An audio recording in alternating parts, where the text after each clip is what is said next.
A little bit of my morning practice, so welcome on this sunny, where are we now? This must be a Wednesday, mustn't it? Very difficult to remember what day of the week it is at the moment. Now, I won't apologise for this music, but what I will just do, just leave you to listen just to a little bit, if we can, with the cars going past, or it's police, but they're not after me. What a pure voice that is. So, let me just I'll just switch that off for a moment because I want to talk to you a little bit about who that is and why. So, got some notes today. Hope to answer 2, maybe 3 questions today, depending on time. And first of all, you'll see I've taken a bit of a risk because I've got all black on today. So if you can just keep an eye open for the seagulls, and if any are coming this way, just give me the nod. Okay. I had a phone call last night with one of my students, very, very nice man called Martin. I'll tell you a little bit more about Martin in a second. He quite likes the humour, and he said that I shouldn't be frightened of adding a little bit more humour in. So I thought I'd just tell you this little story, and it's not a story in the sense that it's actually true. And this is a guy I was coaching many, many years ago, and when I say many years ago, we're talking about a good 30 years.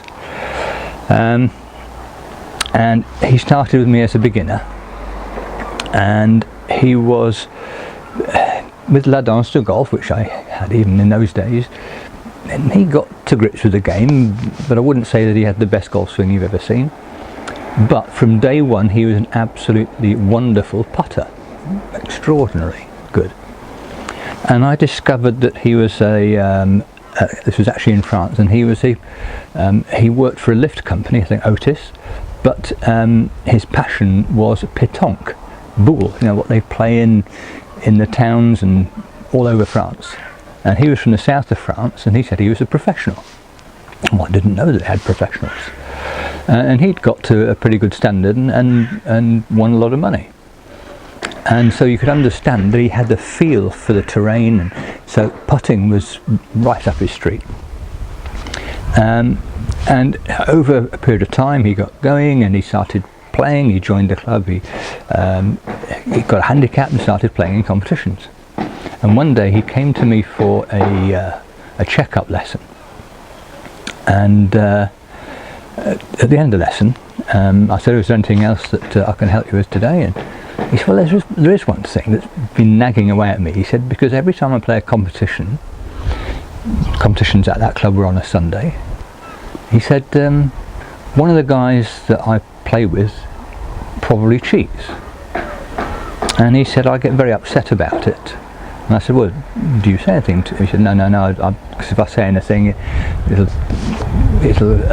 create a bad atmosphere and nobody will enjoy their afternoon or whatever. So he said, what do you think I should do? Because I really get uptight about it and then I don't play very well and don't enjoy it.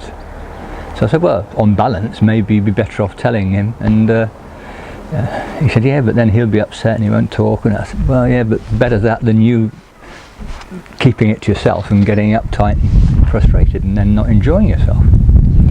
So anyway, I didn't see him for about 3 months. Another check-up lesson, and one of the first things he said, oh Brian, remember we were talking about playing with somebody who's slightly bending the rules? I said yes. He said, I played in the competition last Sunday. And he said we were supposed to be 3, but one of the guys didn't turn up, so it's just me and this other guy. And we played down the first, and he's taken loads and loads of shots. And he said, but it's very difficult to count exactly how many. But when I came off the green, I said to him, how many? And he said, 6. He said, I thought, no way. Played the second, how many? 6. He said, this can't be. So he's got this conflict now. Do I say something? If I say something today, there's only the 2 of us out here. It's going to be dreadful. And the third's a par 3, and they both made a bogey. Everything very correct. The fourth is a little par 4 dogleg right, and they both sliced into the woods. Both chipped out onto the fairway. Both hit a third shot up just short of the green. It was our man to play first. He took out his putter and holed it. There you are, the proof. He somehow had an innate feeling for putting. So he's made a 4, and the other guy's chipped on 2 putt 6. So they go on the next tee, and he said to the guy, how many? And the guy said 5. And you? He said, oh, 3. He said, 3? You didn't have a birdie? He said, I don't know whether I had a birdie or not. He said, but I know I was 2 less than you.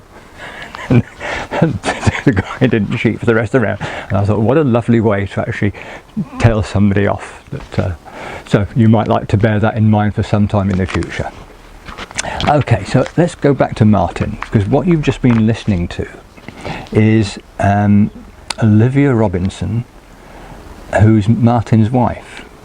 And this was her singing Carl Ruti's Requiem, and she's, I think, if I'm translating the Latin, I think that she's singing the introduction on her own, unaccompanied, and it's just wonderful. So thank you, Martin, for telling me about that, because I did play that before I went to bed last night, and I think I slept more like a baby than ever.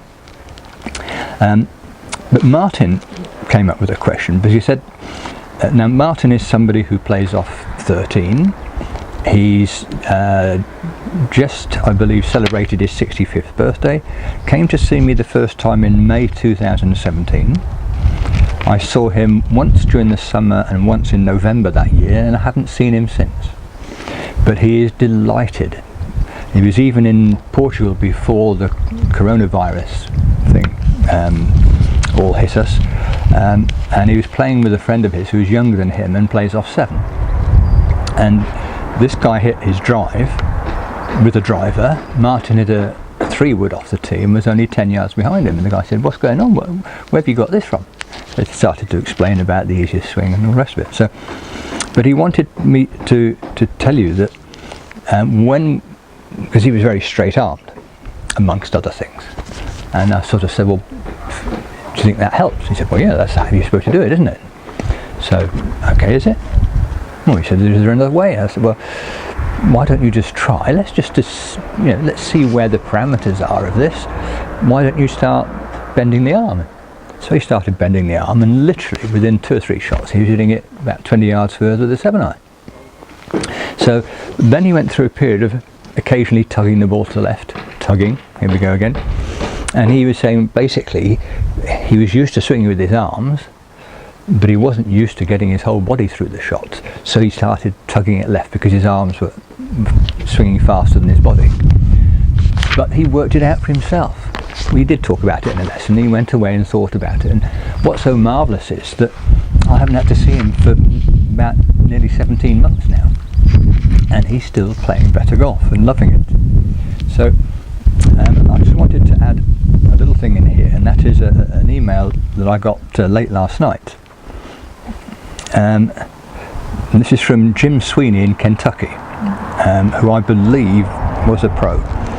I believe the value of the 6 principles is putting the student on the path of discovering their own swing and being their own best coach. In his book, It's Only a Game, Jackie Burke Jr., still going strong at 97, he was a great player going back in time, asserts that the player must be his own best teacher. If a coach can help a player become that, he really has done something big.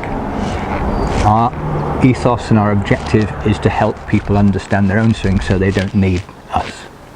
That is crazy. Maybe the PGAs around the world don't like that because they're frightened, and it's happened many years ago, even nearly 100 years ago with Ernest Jones. The PGA didn't want to apply his way of teaching as it was in those days because they felt that their members wouldn't give so many lessons. There we go. So now on to first question today, well, after Martin's, and thank you, Martin. Eric Baker from Royston in Hertfordshire in England. Hi Brian, followed your teaching for a while now and read your book. I've had a fair amount of success but still had too much inconsistency. Hope you don't mind me saying that after watching YouTube videos by Ron Sisson of Real Swing Golf, there has been an improvement in my ball striking. It may have been the missing ingredient. As you are on self-isolation, I thought you might be inclined to watch these videos and maybe tell me what you think. In my opinion, there is so much similarity to what you teach. I thought it may be helpful. Well, you'd be pleased to know that I do know Ron Sisson. And what happened to me is, this would probably be 4 years ago, maybe even 5. I was watching some videos, and you know, YouTube are very clever because they flash up these things that their algorithms have decided that you might also like. And there's this guy doing I think he was doing a presentation with, to become a Golf Channel coach in America, although he's from Canada, and it's wonderful. And I looked at this and I saw him hitting golf balls like this. I thought, wow.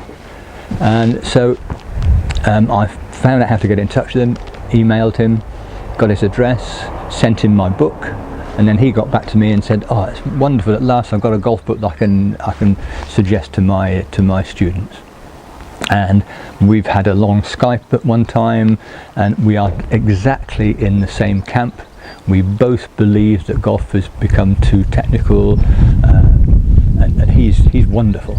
So we don't agree on everything, because we've had long careers where not all the detail is the same, but he is exactly in the same philosophy as we are. So yes, thanks very much, Eric.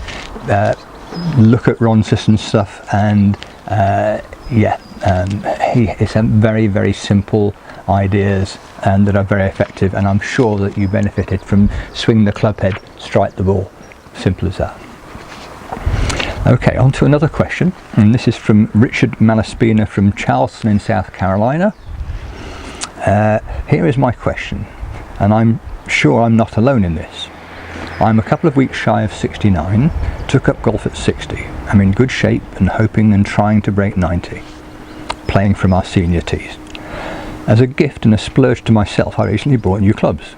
A fitted set of Callaway Rogue irons with 3 hybrid clubs, 4, 5 and 6. All have graphite shafts. I do well with these, but have trouble with the hybrids. Some shots are good with good distance and direction. On many others though, I tend to top or hit behind the ball with the hybrids, getting poor distance or shots that cut to the right. This does not usually happen with the irons. Does this have to do with ball placement, stance? Am I coming up on the ball or losing my posture? Is my backswing too long with the hybrids and causing me to lose control?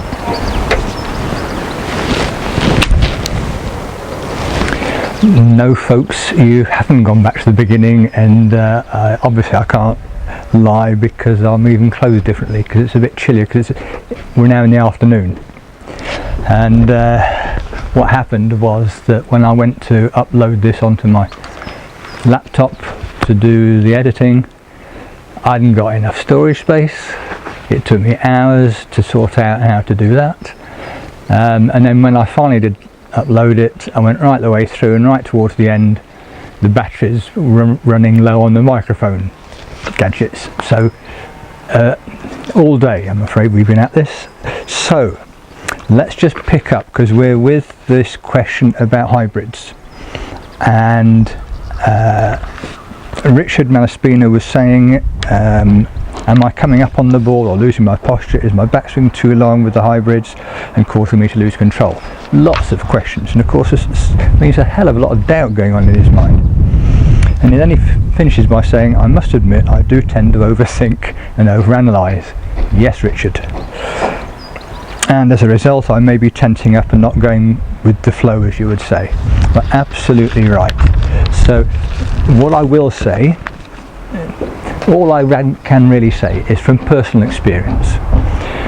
I've always liked my fairway woods, 5 wood even in the very early days, and then a 7 wood, and then I got these hybrids and I hit some great shots with them and they felt easy to play with. But I realised after quite a while that I wasn't doing even as well with them as I was doing my fairway woods. So I went back to 7 wood, got fitted for ping, and they said, well, what do you want to replace your hybrids with? And I said, well, 7 wood. And then they said, well, why not 9 wood as well? Oh, my eyes lit up. and it's been wonderful. So I don't have any hybrids anymore.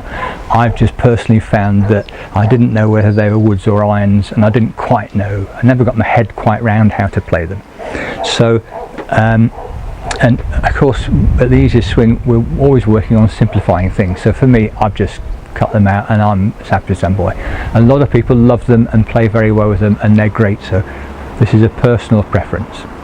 The only thing I would say is I think I tended to treat them too much like a wood and not enough like an iron, so I would suggest maybe the ball a little bit further back in your stance, and there's no reason why you can't go through and just take a little sliver of a divot as well.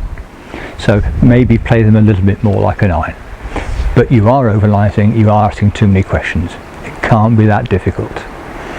So I'm sorry about this little situation, but hopefully you'll see at least the sun's still shining, and we've got more questions lined up for you, and I will be doing everything to make sure I'm more on time, because these normally go out at 3 p.m. Greenwich Mean Time, London time, and this one will be a bit late today, so do apologise, and I'll be on time next time. Many thanks.